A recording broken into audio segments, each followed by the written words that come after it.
Pacific Drive is right around the corner, and you're all in for a treat. I'm gonna keep this review short because it's one of those games that's best experienced on your own for the first time. But if you are interested in my thoughts, here they are. And there are no story or late game spoilers here. All this gameplay footage is from the outer and mid zones and up to about hour 6. In total, it took me just over 11 hours to play through the story, and of course there's still tons to do and find after the main missions are over, so I'm still playing around and upgrading my ride. This was also me kind of beelining it towards the end because I wanted to know exactly how long the story would take. So feel free to go at your own pace and take in all the zone has to offer on your own time. The story is told from a few different characters who interact with both you and each other over your car's radio. I really grew to like these characters, and between their bantering back and forth, jokes and arguments, and more sentimental moments, Appy, Tobias, and Francis almost felt like real people. Their voice acting is top-notch, and there's something about never seeing their faces and being able to make up your own idea of what they might look like that kind of does make them feel more real. There aren't any side quests here. Everything you do is either to progress the story or just your own personal tasks that you come up with, like collecting more of a resource to get that new engine upgrade or traveling to a particular junction you've never seen before. Now, I cannot emphasize enough that Pacific Drive is a survival crafting game full of loot, upgrades, and completely ridiculous and unfair circumstances. I thought I was prepared, but boy was I wrong about that. And that is why I turned on a bunch of the game's difficulty modifiers, stuff like no car damage and no player deaths. Now this obviously changes the game a lot, but for me it helped turn something frustrating into an experience that was a lot less stressful, but still challenging at times. Even if you've got more guts than I do and want to have that traditional survival experience, there are still a bunch of quality of life improvements you might want to switch on eventually. My favorites are the equipped part swapping, so instead of taking a door off, putting it down, picking up the new door, and then installing it, you can just magically swap one door for another. The other one that really helped me out was brighter nights. A lot of this game is just dark. It's either nighttime or you're in a weird, creepy part of the zone, and it can be kinda hard to see, so always pack a spare flashlight.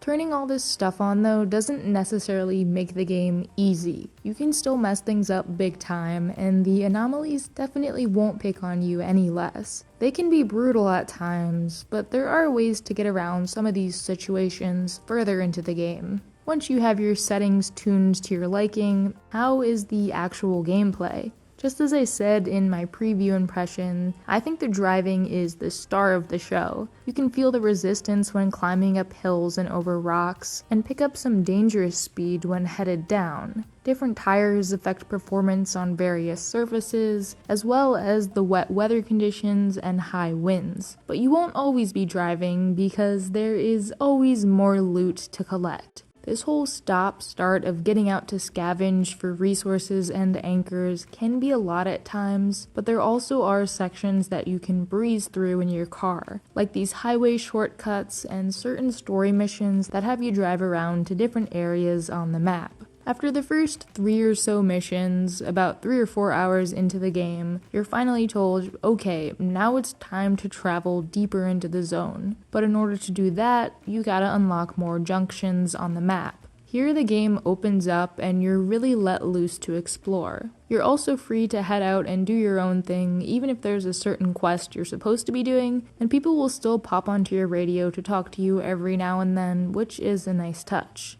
Once you make it back from your adventure, it's time to prepare for the next one, and there's a surprising amount of things to consider packing. Light sources and tools are essential. Some can be crafted on the road, and others need a more advanced workstation. You might want to bring a spare tire, or at least some sealant in case you get a flat. Oh, and don't forget to top up your gas can. I can guarantee that you will forget something very important at least once in the game, but there are a bunch of ways you can improvise out on the road, so experiment and keep an eye out for anything useful. Pacific Drive has a lot of resources. I got to a point where I thought, okay, this is probably the more high tier stuff that's more rare to find out in the wild, or maybe it's in a dangerous area. Then I would quickly be made aware of a different resource I needed that I hadn't even heard of before. Because of this, it's probably a game that's best played slowly, because you can't nearly get everything done in one go. I still have a lot of parts to research and anomalies to scan after finishing the story, and nothing changes after it's over, so really take your time. Especially if you're playing with the regular settings and your car is constantly taking damage, it's always better to play it safe. But sometimes you'll get yourself into a tricky situation and mess something up. I like to think of these as learning opportunities.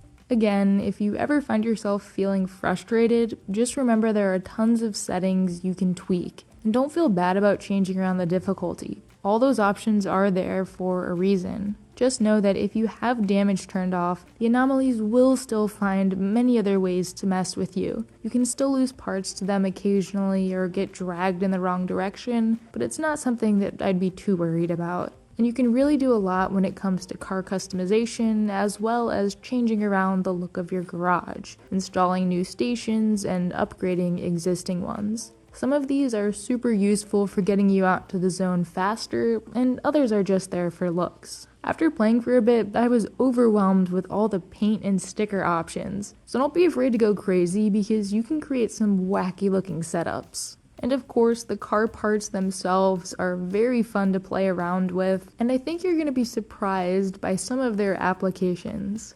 And now, a few little tips that'll make your trip a little easier as you cruise off into the zone, and then just a couple notes on the game's performance. The biggest one is to scan everything. You may not think it's that important at the beginning, but for a lot of upgrades, you have to have scanned a certain anomaly in order to even unlock it. You'll also answer a lot of your own questions by scanning stuff. Where the hell do I get this resource? Well, it might just be sitting right in front of you and you completely ignored it because you thought it was just some weird zone thing. Everything is a weird zone thing, and the more you learn about this place, the smoother your ride will be. The other main tip I have is, it's better to over-prepare than to be left empty-handed without a tool or kit that you desperately need. So unlocking some extra storage for your roof or your trunk will help you stay prepared and let you bring back more resources. To make more upgrades, to go further, it's all a big cycle.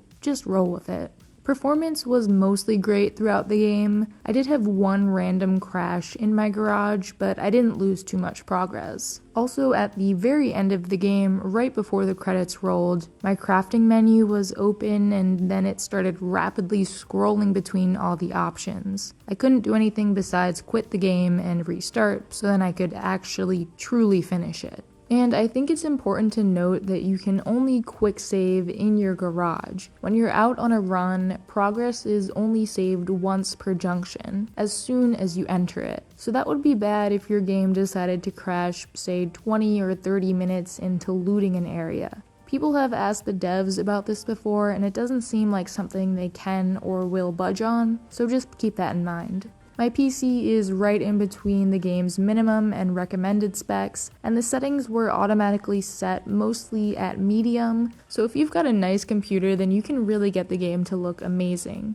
There were some performance dips, but honestly I was expecting it to be a lot worse. My computer doesn't normally handle newer 3D games very well. All in all, Pacific Drive is an easy recommendation, so long as you don't mind hunting for resources and that constant cycle of crafting and upgrading parts. It's not for everyone, but there are plenty of ways to tune the game's difficulty to your liking that I'd highly suggest you take advantage of. With that, I hope you all enjoy your time out in the zone.